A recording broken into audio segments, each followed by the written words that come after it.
Ya, saudara-saudara, dalam video yang sangat singkat ini saya ingin memberikan tanggapan tentang kasus pembunuhan ya yang dilakukan oleh seorang pendeta namanya Rudolf Tobing. Nah, kalau betul Rudolf Tobing ini adalah seorang pendeta, saya kira kemungkinan besar dari kalangan gereja karismatik ya. Dan kalau betul dia seorang pendeta, maka gereja yang mentahbiskan dia saya kira betul-betul tidak teliti dan betul-betul asal mentahbiskan orang ya. Model kayak gini ditahbis jadi pendeta ya. Saya membaca berita-berita saudara, itu dikatakan bahwa dia mempunyai 3 target. Ini Rudolf Tobing ya.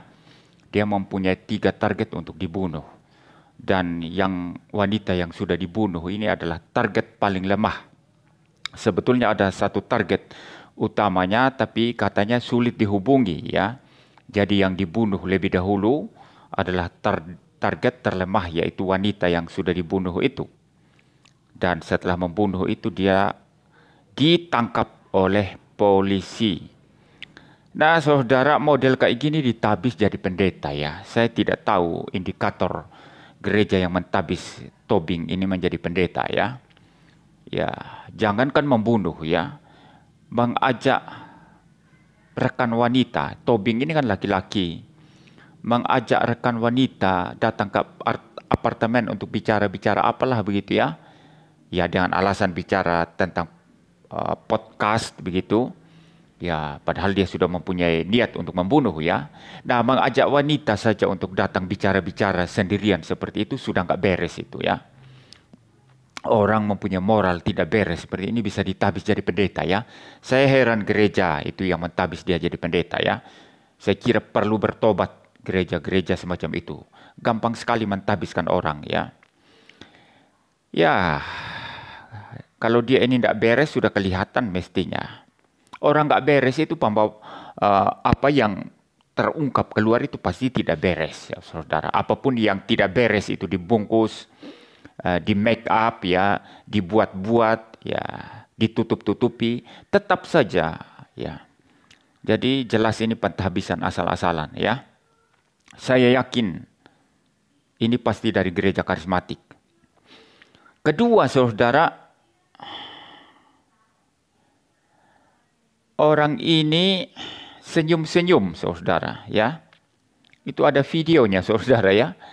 Setelah membunuh, lalu membungkus mayat itu, dimuat di troli, lalu didorong ke arah lift ya.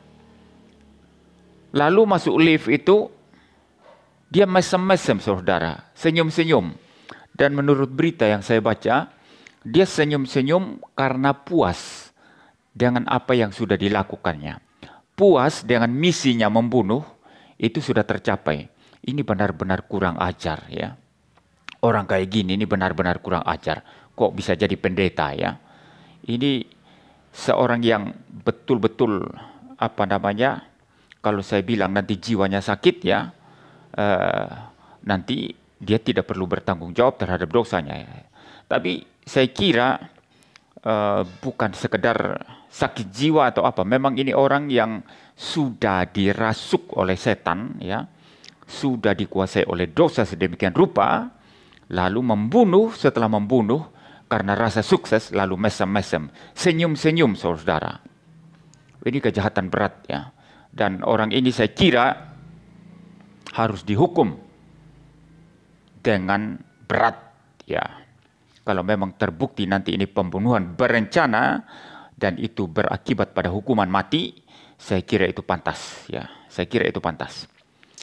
Jadi saudara, saya sengaja menghindari istilah sakit jiwa karena itu akan membuat dia ringan ya, kalau mempunyai kelainan jiwa ya. Tetapi sebetulnya dosa-dosa yang kita lakukan ini sebetulnya saudara mempunyai hubungan dengan masalah-masalah kejiwaan ya. Saya percaya sekali dosalah yang menyebabkan ada masalah kejiwaan, bukan masalah kejiwaan yang menyebabkan adanya dosa. Saya tidak percaya itu ya.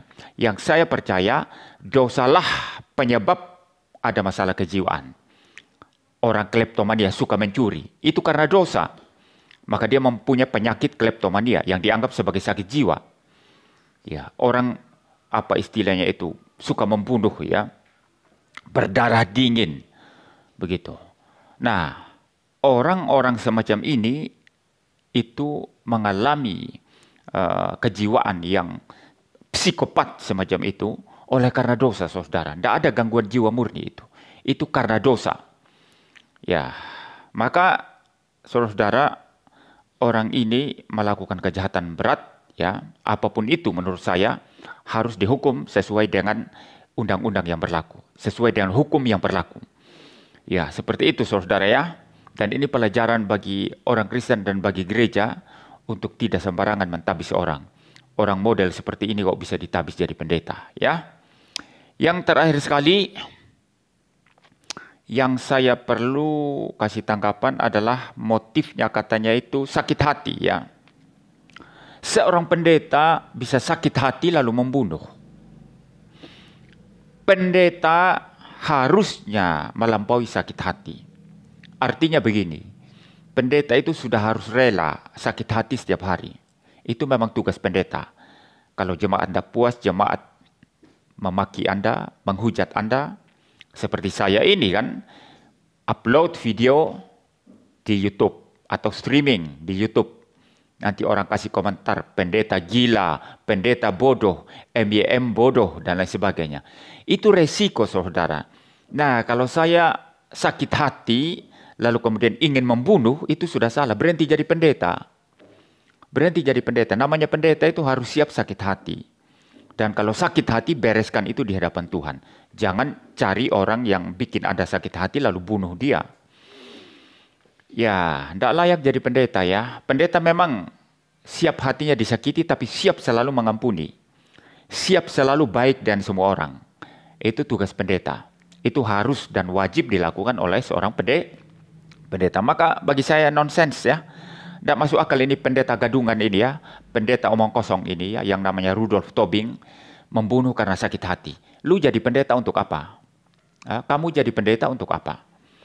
Ya, jadi saudara, ini adalah orang yang dikuasai setan, dikuasai dosa, natur berdosanya menguasai dia, sehingga dia tidak bisa menanggulanginya, lalu dia membunuh, habis membunuh, masih senyum-senyum puas.